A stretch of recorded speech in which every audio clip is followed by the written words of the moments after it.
Hello, everyone. My name is Wendy Myers. Welcome to the Supercharged podcast. Today, we're going to be talking with my friend Libby Darnell of revivedliving.com about the dangers of EMF. So this is a fantastic podcast where you are going to learn how EMF affects your body, how it affects your body's energetic field, how it can lead to certain symptoms. We're going to talk about the symptoms of EMF toxicity, how to measure EMF in your home, and a lot of different action steps you can take to protect your body from EMF.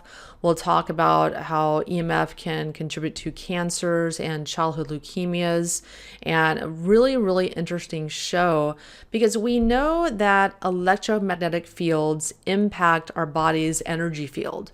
And we talk a lot in this podcast about our body's energetic field and how to correct our body's functioning bioenergetically. And of course, anything that could impact your body's, communication systems in your energetic field. And EMF is one of those things that throws off your body's communication systems. So it's very important to talk about it when, speaking in relation to your body's energy field and what you can do to protect yourself and your loved ones. Our guest today, Dr. Libby Darnell, is the founder of Revived Living and creator of the Revived Life program. She helps high-achieving women live their healthiest and happiest lives so they can leave an impact and create a legacy. Dr. Libby is a functional health practitioner and doctor of chiropractic. She works with patients dealing with everything from electromagnetic sensitivity exposure to heavy metal toxicity and adrenal fatigue. Dr. Darnell graduated from Palmer College of Chiropractic in 2010 and founded Planet Chiropractic and Health Solutions with her husband, Dr. Jeremy Darnell, in West Dundee, Illinois. Dr. Darnell has written her own nutrition programs, taught hundreds of one-on-one workshops throughout the Chicago area on health and happiness, and won Illinois Top 10 Chiropractor in 2016. After getting multiple referrals from her local coaching clients, Dr. Darnell created her online coaching university in order to help her transform her clients' lives internationally. You can learn more about Dr. Libby Darnell at revivedliving.com and download her EMF action step guide at revivedliving.com/EMF.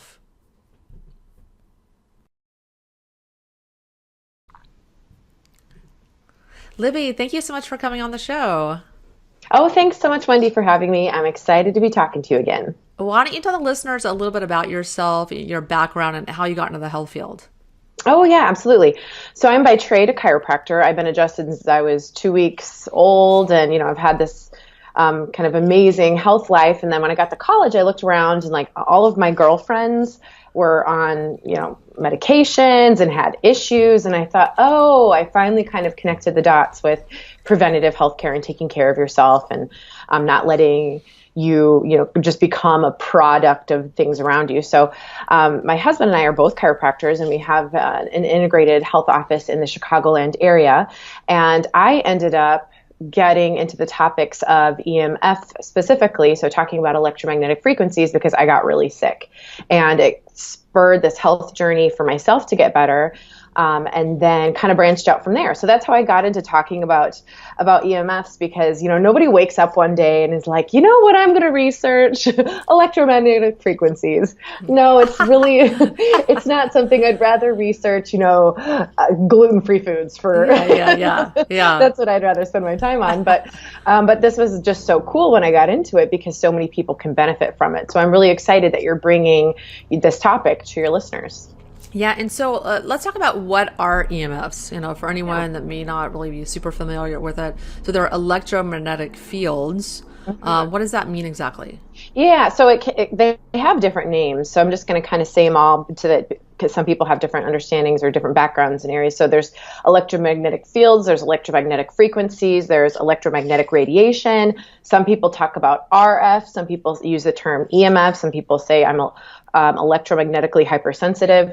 All of those things kind of encompass this topic today. So if you've heard any of those, that's what we're talking about.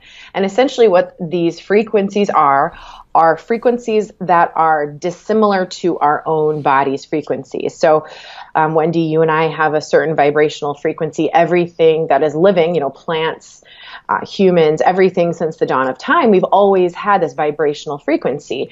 And that's really has how we've survived. And then 100 years ago, ish, that's when electrification was introduced, meaning, Thomas Edison figured the light bulb out. We started introducing wiring into our homes. And then that's when a lot of our health scenarios kind of started plummeting too. Now, there are other variables, but if anybody really wanted to dive into this topic that really does research electrification, meaning the introduction of electricity into urban areas and tracking that with childhood leukemia, it's been documented. There's a book called Dirty Electricity by Samuel Milham, and it's a really easy, short read, but it's really great for people that want to kind of take another look into this field. And I do link to it. I'm going to give all of your listeners a resource guide, and I do link to that if they want to know. So anybody who's listening to what Wendy and I talk about, you're listening, don't worry about writing anything down. We're going to get it all to you. Yeah, so there'll be a transcript you can read too. Yeah. Oh yeah. And so really, our bodies that have this set vibrational frequency are now next to things that have a totally different frequency, and it affects us. And because all of our cells vibrate at this level, it can have far-reaching consequences. It can affect everything from how your body responds to insulin. Like there's a lot of research between being exposed to dirty electricity, which I'll get into what that is, and your body's your body being desensitized to insulin, meaning it can't hear it. Now you're diagnosed with diabetes, and then having mental health issues and having physical pain issues. So it can have a lot of far-reaching consequences. But it's kind of to just get started, let's think of our most common EMF sources. And typically that's going to be things that we might be utilizing right now. So like if you're listening to this on a cell phone is a form of electromagnetic frequency, an alternate frequency than your body. If you are using your Wi-Fi right now, that's another form of electromagnetic frequency. If you are in an area that has dirty electricity, meaning excess energy in the wiring system of your home, that's one form. Even your refrigerator motor, your deep freeze motor, all of these things have an impact on us. A big key thing, and I think one of the most impactful that people can do immediately after listening to this, is to swap out your light bulbs, because that's actually an exposure. And so we'll get into all of that stuff. But there's all these kind of sources. And at the end of the day, just to kind of cut to the chase for those people listening, it's not about being perfect, right? There's no way to live in a town. I'm in Chicago. There's no way to live in a city and not have some level of exposure.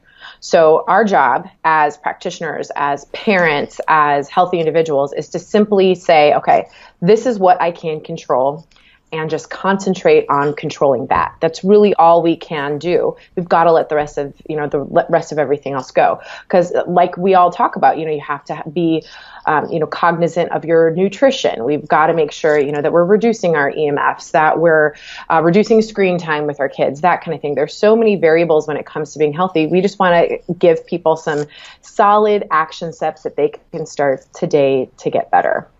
Yeah.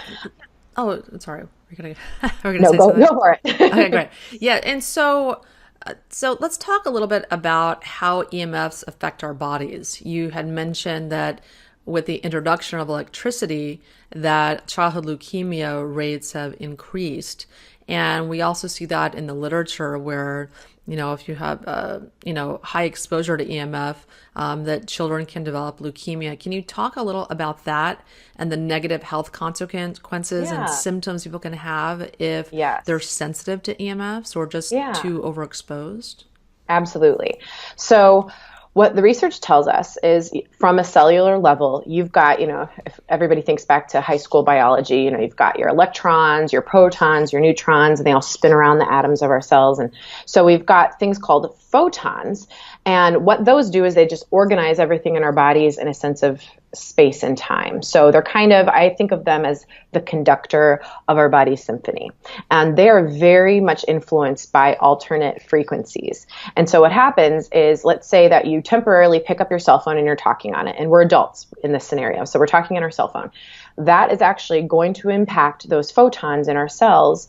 And again, there's research backing that up. However, our bodies are designed to heal, right? So if it's a short-term exposure, it kind of throws that orchestra off temporarily, then our body kicks in, heals, and we move on with life.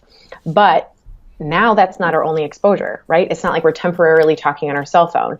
We're temporarily talking on our cell phone while being exposed to our Wi-Fi, next to our dirty electricity, talking on our Bluetooth, and the list goes on. And so again, that's where the symptoms can really vary depending on your exposure levels.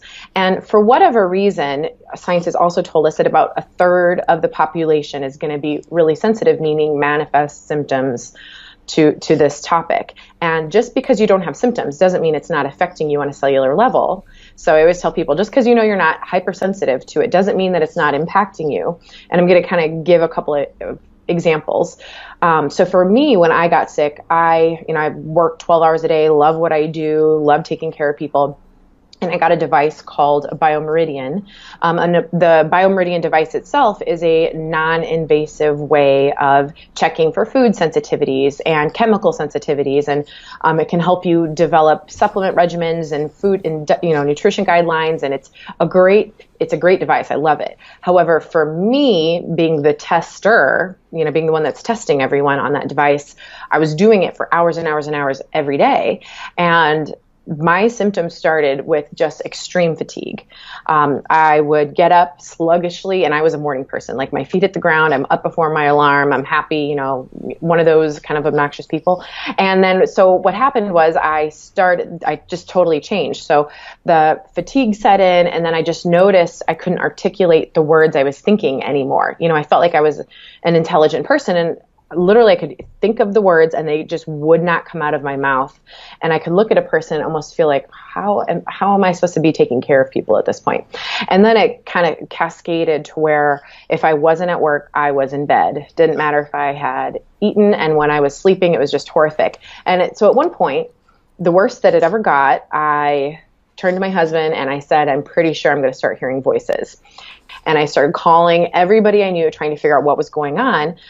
And so finally somebody's like, what's the one thing that has changed? This happened overnight. What's the one thing that has changed? And I was like, oh yeah, I got that biomeridian. And they said, it was like the light bulbs went on, ding, ding, ding, ding, ding. And I realized, okay, that was the culprit. And at that point I started investing, money and time into learning how to get well. And, I got my life back within a couple of months just in that learning process, but that's why I talk about this now. And then I have a niece, her name is Kiana, and at the age of 7, this happened actually just like a year after I got my health back, she was diagnosed with a glioblastoma. And so she was given a very short period of time to live. And so we, my husband and I and her family, we, picked her up, expedited a passport and went to Spain and did everything that we could to try to figure out, okay, what caused this? A lot of the talk around cancer. So for her, this is it's a tumor in her brainstem. So it's inoperable. There's nothing, there's no conventional medical options given at that point. And for us, it was, okay, what caused this? There's always a cause. If cancer's in the body, it doesn't just happen. There's got to be a cause. And that was our goal, figure out what it was. And Dr. Raymond Healy was the doctor that we saw there, and he does live blood cell analysis. And so he was able to he tested all of us. And when we put her blood up on the big screen for us to see, instead of seeing, you can kind of picture in your head red blood cells freely floating through. Well, they were all clumped together. So it was almost like her blood was coagulated, and the membranes of her cells were transparent. You couldn't even see a membrane. Everything was kind of freely floating. And he immediately said, she is EMF sensitive and she's had some horrific exposure. And we also saw mercury freely floating through her bloodstream. So what we did right away was we called Dave Stetzer, who is an electrical engineer in Wisconsin, and we had her home tested and we had her school tested. And I've got charts and kind of all of this stuff kind of showing people if they want to see a visual representation of what those tests look like. I've got those on my website, which is reviveliving.com. And so you can actually see all of that. But just to kind of give you a frame of reference, under 2,000 units, when you're testing someone's home, is going to be considered biologically safe. So, and what we're testing for at that current, in that scenario is dirty electricity. So under 2,000 units is safe. Her bedroom, and it was the only house or only room in the house that tested this high, even remotely this high, was at 42,000. Oh. So her classroom, her classroom was at 60,000. Oh. So do you know what was causing that?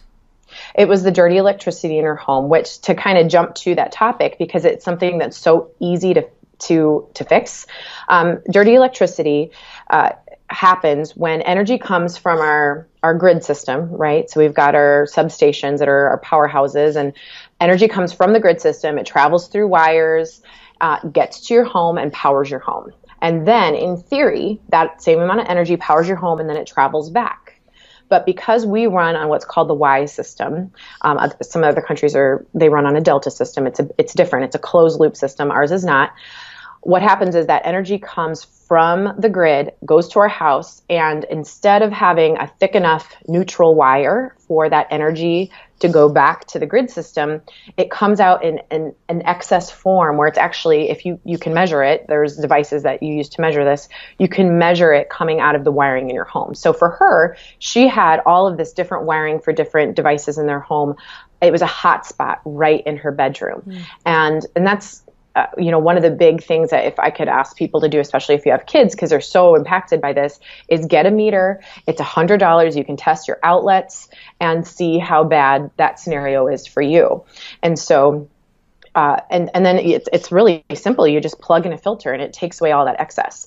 Now, energy is lazy. It will go back to the grid system in the most efficient manner. So because our neutral return wires are not thick enough to support the amount of energy returning to the grid, what we've done in this Y system is we've grounded along our poles that return to the grid. We've actually put a grounding rod, so now the energy travels through the ground to get back to the grid station. So it fries you when you're walking on the ground trying to exactly. do grounding. Yeah. Fries your dogs. And it does. And so and the way that this was discovered is because as soon as different power stations were installed, all of a sudden, like dairy farms, their cows stopped producing milk, or it was like a 2/3 decrease in milk production, and their fertility rates plummeted. And so that's actually how Dave Stetzer, an electrical engineer, got into this topic, because he was called in to figure out what is going on. They'd ruled out chemical exposure. They'd, done all these testing on the health of their animals, but he could actually measure the current running up one cow's leg and down the other leg, that's coming from the ground current. So, and it's a really simple fix. And I'm sure one day I'm going to get into trouble for saying this, but if we just stuck a thicker neutral wire or just added an additional wire, this would not be a problem. But we don't. And so because of that, now we use filters to actually take care of that excess energy. And so that's what can make your home safe. So for me, obviously, I stopped using the Biomeridian, and I got filters installed. I had Dave come to my house. Obviously, he's an incredibly expensive person to have come to your home to test your home. There are a lot, I work with people now that's what they do for a living, and they're a little bit more economically priced. But, at that point, when you're that sick, you will throw however much money that you don't have at a problem to get well. And so he came in, and oh my gosh, he found all these different things going on, and he was able to just simply plug in the needed amount of filters into the outlets where they were most needed. And it was like overnight, I got the best night's sleep I've ever had. And of the people that I know that get them, because I have my clients get them, that's what I'm always told is my child slept through the night for the first time in forever. And we think about what that means for our health, because when we sleep, that's when our nervous system is healing. It actually ramps up. That's when we heal. And so to finally have your nervous system calm enough, because it's not exposed to this stuff at night, is just, I think, an absolute miracle. So fast forward, we're at Spain, and we figured out that my niece had all these exposures. At that point, it was too far gone, and she did end up, just 2 months after her diagnosis, she ended up passing away. And that was probably, nobody should ever have to lose a child to cancer ever. But now that's actually what her father does, is he goes around testing homes and helping people remediate all the different sources in their homes, because he's just like, this can never happen again. This was preventable. We could have stopped this. And so I really love that, from pain to purpose, he kind of rebounded and found a way to make it through. Because I can only think, I have a 2-year-old son, I can't imagine that I would have dealt with that as well as he did. So I think a really great action step for people, just based off of, my history, is to get it's called a Stetzerizer meter. And on the resource guide that I know you're going to link to in your show notes, which is just reviveliving.com/EMF. I've shot videos on how to actually use the meter, how to install filters, all that stuff, just to make people's lives easy. I get these questions all day long. So my team and I just went, okay, let's shoot like 1 million videos on everything. So when people need help for things, you can just send them right there. So I get a lot of questions. I've put an FAQ page up just to answer questions on, I know a lot of people out there spend money on devices that are meant to help you, and a lot of times it can be a waste of money. And so I've tried to put up advice on the things that I know really, really helped me. Yeah, and it's it's such a great resource that you've created. I signed up for it myself, and there's so many, like a simple checklist of things to go through in your home, and a lot of people have awareness about the dangers of EMF and maybe some sense that they're being affected by EMFs. I know my health was greatly affected by EMFs when I moved from a beach area to central Los Angeles. I mean, I was just really taken aback by the fatigue I was experiencing and other health issues. But you've created this great resource to help educate people about this, because a lot of people, they know it's a problem, but they don't really know what to do or what's the first thing they should start with, and it can be kind of confusing. Yeah. And so, yes, and I really appreciate that. And so, yes, I do have that action step there.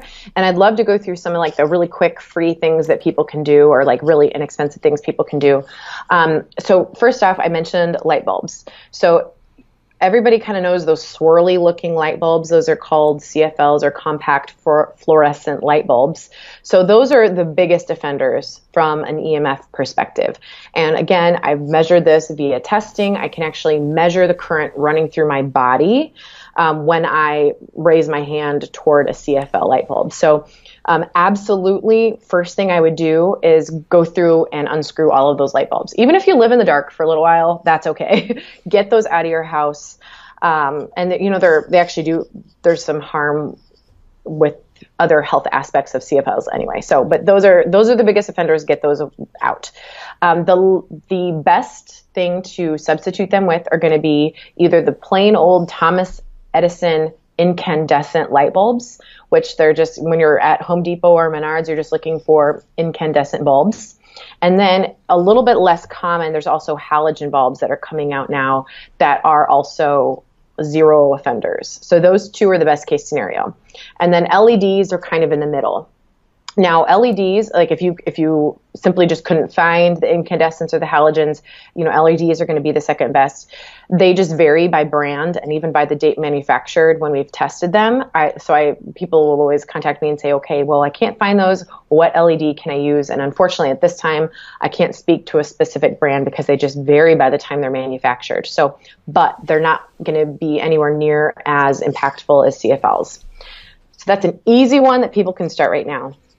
Another great thing is to keep your phone in airplane mode as much as possible. So let's say that you're just a standard iPhone user. You just swipe up from the bottom of your screen and you just click the little airplane. And what that does is it stops the signaling from your phone. Essentially, now you've just got a really expensive calendar. You can play your games. but that's stopping all signals from your phone. So when I'm at work and I know I'm not going to be talking or texting on my phone anyway, it's in airplane mode. If I ever need to have it in my bedroom for whatever reason, like if I'm listening to a downloaded podcast, then it's in airplane mode too. So and I download all my stuff on Audible. If I'm listening to a book, you download it, you listen to it in airplane mode. So, you can use that as much as you possibly can. Now, if you're using cell data, so let's just take wireless versus cell data. Cell data doesn't impact you as much as wireless. So if you've got a plan that has unlimited data, try to use that as opposed to your wireless as much as possible, just because it pings a cell phone tower every 5 minutes when it's not in use. Whereas wireless is a constant signal from your phone.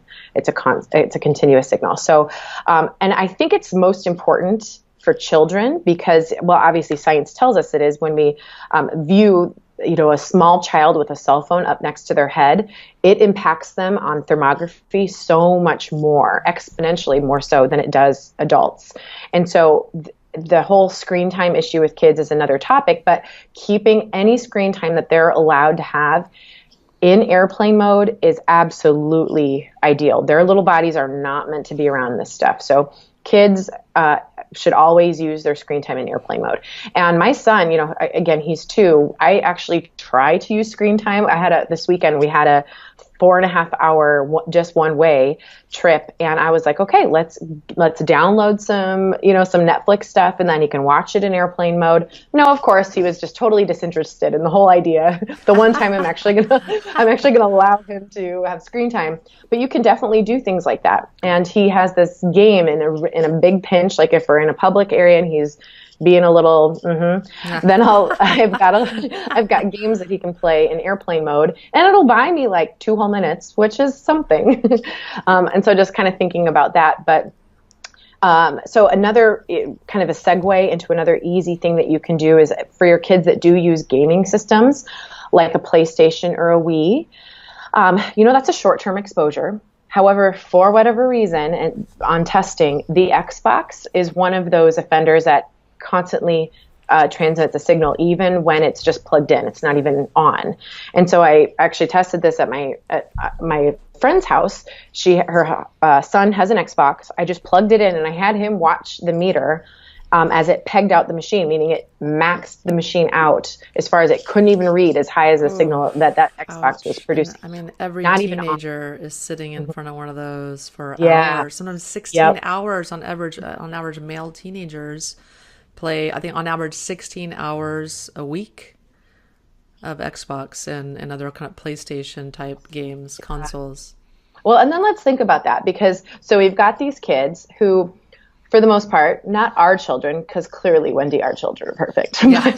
But let's just take the average American child is eating, standard American diet, which is pretty much devoid of any real nutrition or very minimal nutrition. And then they're exposed to all this stuff. They're not given as much outdoor time as you and I had when we were in school. And then we wonder why they don't sit still well. And our answer to that as a society isn't to say, maybe we should change something. It's to medicate these kids so that we force them to sit still. And how silly is that we've got all these different exposures and now we're going to, medicate a child to sit still. It's just, it's really heartbreaking. And so if parents are listening that have a child in that scenario, what a great thing is to say, okay, let me just start to clean up some nutrition and reduce some exposures. Another easy thing that a parent in that scenario could do, and all parents really should if you have a spouse that's on board, is to simply put your Wi-Fi, if you're still using Wi-Fi, put that on a timer, just like you do your Christmas lights, to where it shuts your Wi-Fi off at night. So when everyone's sleeping and you don't need it anyway, it's off all night long, so that you're eliminating 8 hours of exposure every day that you're in that house, which I think is it's just awesome if you can do that. You'll notice a difference, people just feel better when they're not exposed to that stuff. So I had a question about that. Yeah. Of course I've, considered doing that as well. And then, put a time, my meter on a timer. But what about all your neighbors' meters, all your neighbors' smart meters and all, maybe your whole house, electrical system, the grid emitting constant dirty electricity and like all the neighbors' Wi-Fi signals. What can be done about that?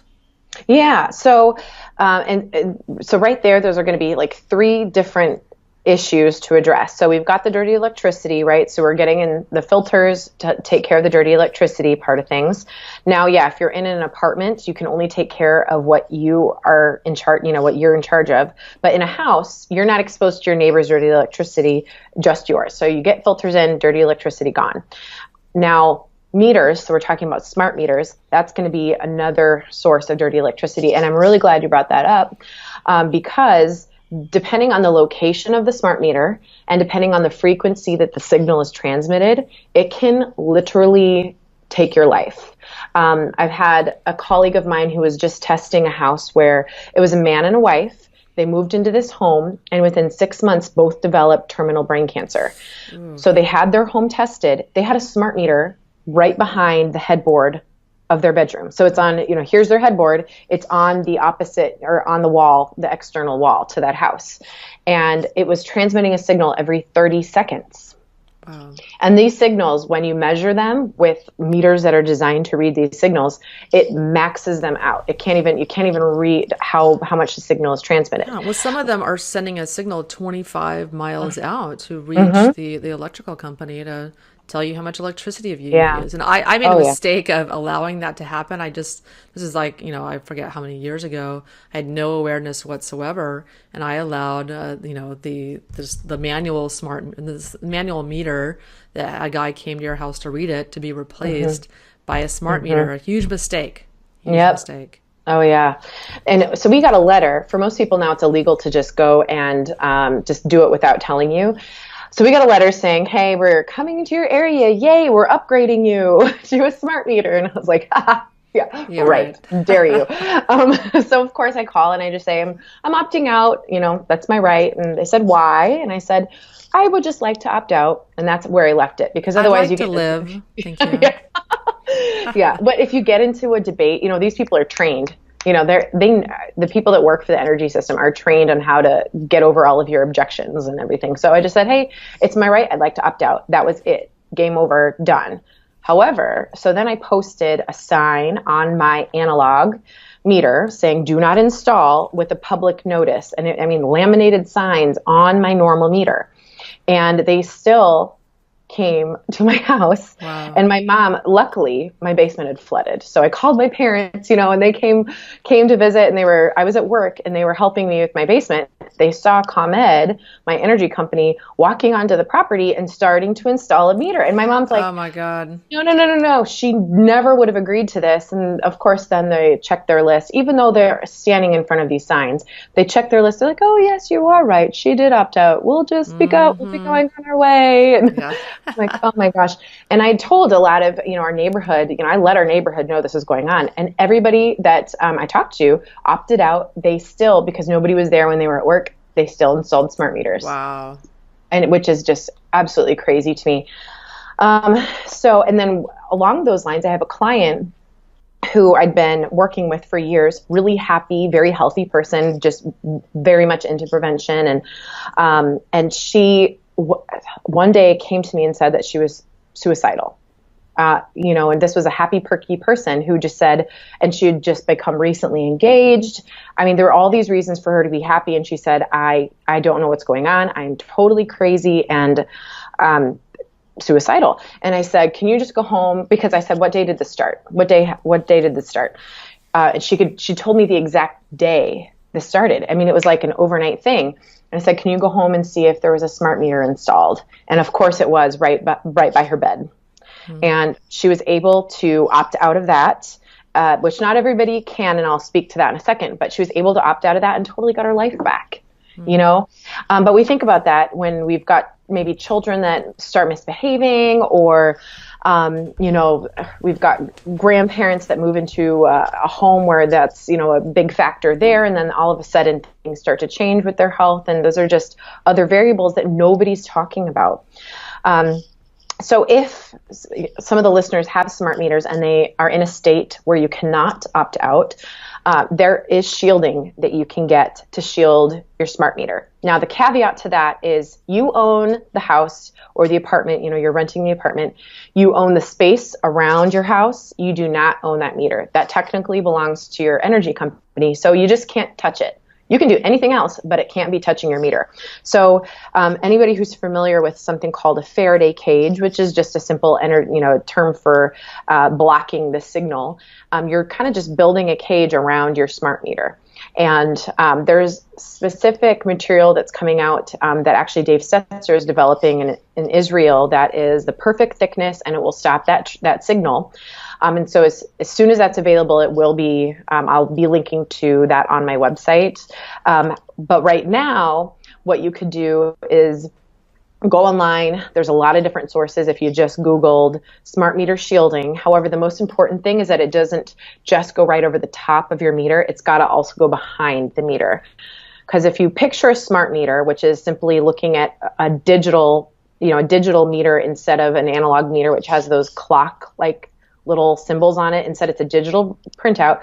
If you were to just stick a shield over the front of that, it's going to then take that signal and actually shove it into your house even more and magnify that signal into your house. So I really don't want you to get that one. But what I've known that some people have done on their own, and this sounds totally hillbilly style, but it really does work, is if you take 12 layers of tinfoil, aluminum foil, yeah, I know, and wrap it around, you can line it right behind the meter and then wrap it around the meter without touching the meter. That actually does 100% stop the signal. And you can test this theory too, because if you take enough layers of aluminum foil and you wrap your cell phone in it and somebody tries to call you, that signal won't go through. So people are always asking me what's the best cell phone, the best way to make your cell phone safe. I'm wrap it in tinfoil. Yeah. Also, you can't use it. I've seen people on Facebook, oh, look at this, the bed Faraday that I built. And it's this wooden box surrounded with aluminum foil inside to protect them. Thing is it totally works. And again, when I was so sick, if somebody would have said, hey, do this, I would have done it and then lived my life in it. And I haven't seen it, but I guess there's in the show called Better Call Saul, whoever has seen that, there is an electromagnetically hypersensitive person in that show. And he lives in a cave with a tinfoil hat. And I'm yep, he is on point. His whole room is lined with tinfoil. Yeah. Yeah, and it works. I mean, it's a shield. So what Dave Stetzer is developing right now in Israel is a material that comes with the appropriate amount of thickness and it's easy to assemble rather than trying to, again, do it hillbilly style. But in a pinch, until that's out, that's what I recommend that people do. Because it is really important, especially if that meter is located anywhere near a living space. If it's by your laundry room that you're in, very rarely, fine. Or another big key is to call your energy company and just say, hey, how often is that signal transmitted? If it's every 90 days or once a month, fine. You know what? I'd still hillbilly that thing, but I wouldn't worry about it too much. But if it's every 30 seconds, you've got to take some immediate action because it's just not worth the risk. So those are, I think, yeah. Let's talk a little bit about 5G. So 5G is coming, and this is, right now we're on 4G, and 5G is going to have much faster signals, much more faster downloads, and better access to cell phone usage. And that's what consumers want. And I think they don't understand the price that they're going to pay in their health for that convenience and for that use of their phone, really fast. So let's talk about what 5G is and when it's going to be rolling out. Maybe the fact that the government's not going to do anything about it. We're not going to be protected in any way with testing or anything prior to its rollout. Yeah. And so really the unfortunate part of all of this is we don't know how far reaching this is going to impact our health. This at this point is a big social experiment. And the thing with 5G is instead of having, you see those big cell phone towers now, what they're installing are kind of little, you can think of them as mini meters, but really frequently. So there's going to be a ton more of them. So it's almost unavoidable. And to a certain extent, it really will be. As far as where you're living, they don't have to ask permission. Those things are just being installed. And so people that right now might not be affected or might not feel like they're really sensitive to this are going to notice an impact. And we just don't know what's going to be happening until probably a year from now. We'll see how much of an impact this has on our health. And that's kind of the unfortunate part. There isn't any safety studies done. There probably won't be until things really hit the fan. And, one of the things I always talk about is our safety studies with technology in general are way behind the advances in technology. So here we've got 5G, and then we've also got, the new iPhone X that doesn't have earbud, and it has an adapter, but it doesn't have like the headphone inserts. And so you're meant to use those little Bluetooth earpieces, which of course then you've got a Bluetooth signal transmitted right by your brain, which I'm not sure why anybody thought that was a good idea. But again, they're not safety studies demonstrating that having Bluetooth right by your brain for hours a day is a good idea. And so unfortunately, we just don't know. And we're going to start finding out. And we are the experiment. So I can't speak to a specific about how it's going to impact us. But I know that we're going to see an uptick in a lot of pretty disastrous health scenarios. And, you can think of another example of that as being all these new cars nowadays are equipped with it's a 4G mobile hotspot, and like that's a big promotion is you've got this hotspot in your car constantly transmitting a signal. Now, if you're one of, and I actually consider you one of the lucky ones where you get in the car and, a side of your face might go numb, or all of a sudden you get this extreme brain fog. That's your body's way of being like, no. And I call them the lucky ones because then they know, okay, you've got to call and turn that signal off. When we got a car that had had that and had OnStar and everything, and we said, nope, can you stop transmitting the signal? What they did is they just stopped our access to it. But with that signal, I actually took a high frequency meter and I tested what the signal was going to my son's car seat. So my newborn at the time, his car seat. It again maxed out the device, wow, which goes up to 2,000 units. Biologically active for that meter is 18, and it went up to 2,000. And so you just think about how that's going to impact your children. So by all means, please, if you've got one of those mobile hotspots in your car, call and not only stop your access to it, but stop transmitting the signal.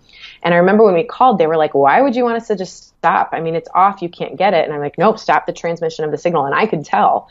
But most people wouldn't, they wouldn't feel it, but yet you don't feel it when your body develops cancer. You don't feel it when your body's developing diabetes. You don't feel that stuff. So, I mean, there's a lot of people that develop these really vague symptoms. They develop fatigue or brain fog or mild depression. There's these very low level symptoms that then bring them into their doctor, and their doctor just wants to give them some, sleeping pills or, antidepressant medication because they don't really, they have like pretty much zero awareness of EMF, the conventional medical doctors, and even a lot of functional medical doctors really aren't aware of it or, factoring that into their diagnoses. And then there are people that are really, really, really ill that are just doctor after doctor after doctor after doctor and really can't figure out what the root cause of their issues are, if they can find out what the issues are at all. And this group of people can be dramatically sensitive to EMF. And so if you fall in those categories or any kind of health issue, you want to be looking at EMF. Mm-hmm. Absolutely. And people that also have other pre-existing health issues, like I've seen just in my practice alone, people that have maybe heavy metal toxicity or have Lyme disease or have parasite infections, which go undetected for years and years anyway. But those people, you also add in the EMF piece of the puzzle because, we don't lose our health from one variable. Like with me, it was also the heavy metal side of things. We don't lose our health with one variable. That would be way too easy. It's yes, these multiple factors. Yeah, that would be an overnight fix. But it's like multiple factors that we've got to address. And so if somebody's already dealing with a health issue that they know about, and yet at the same time aren't getting well as much as they expected to, this is another thing to cross off the list. So again, you get that action step.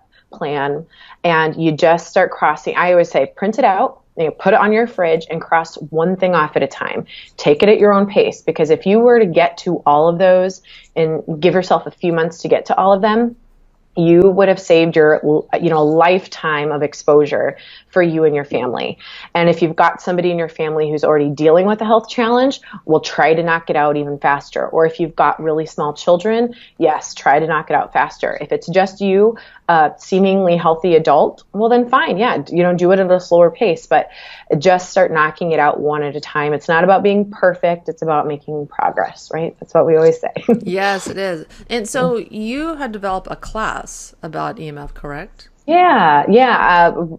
Green Smoothie Girl, Robin Openshaw, and I did a master class series. And so I do link to that as well in the resources that I send people when they go to reviveliving.com/EMF. So you get your action step guide. And then I'll actually send you, I've tried to make it manageable rather than like throwing up everything I know on you all at once.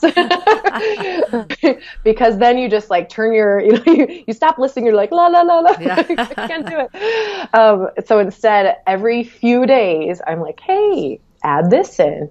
Hey, if you want to know more, add this in. And so it's just a way to make it more manageable. But yeah, I've tried to give people everything that I learned along the way, because it took, oh my gosh, it cost me so much money and so much time. And then it cost me a loved one. And that's why I'm so adamant about talking about this and helping people take action. Yes. So yeah. Well, thank you so much for coming on the show. And tell the listeners where they can find you again and download your EMF action checklist. Yeah. Yep. So if you go to Revived, so REVIVED, revivedliving.com/EMF.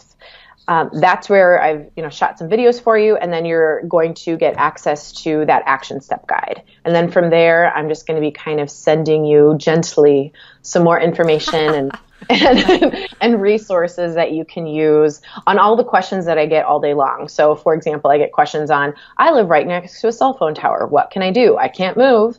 Or I'm right next to a substation and I can't move. What do I do? Or, all those different things. I've got information there on all sorts of stuff. So I'd love to see you there, reviveliving.com/EMF. And then on Facebook, I'm just my name, Dr. Libby Darnell. And if you've got questions, you're welcome to contact me there, and I'll be sure to get back in touch with you. Fantastic. Well, thank you so much for coming on the show. Oh yeah, thanks so much, Wendy. I'm so excited that you're spreading this message. Yes. So, thank you. Happy to help. Thanks.